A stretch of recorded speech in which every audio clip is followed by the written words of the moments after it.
Olá, meu nome é Pedro, eu sou da cidade de Conha, aqui no Espírito Santo, e estou aqui para falar para vocês da satisfação de ter participado aqui do curso e seminário de obediência avançada aqui na cidade da Serra com o nosso amigo Márcio Ferreira.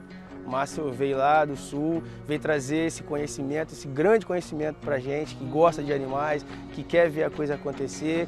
Então tá aí, super satisfeito, o negócio é bom, pode confiar. Se você tiver oportunidade, participe, cara, que você não vai se arrepender. O Márcio tem grandes prêmios, mas o que mais abrilhanta no sistema é a simplicidade. O cara, ele é 10, ele chega, ele te mostra, faz assim, vai que dá certo, paciência, enfim. O método Carinho Escola está aprovado. Minha cachorra nunca tinha participado desse tipo de treinamento, participou, já está fazendo alguns exercícios, isso em 5 dias. Então, convido a você que tem interesse, venha participar, se tiver oportunidade, não perca. Um grande abraço.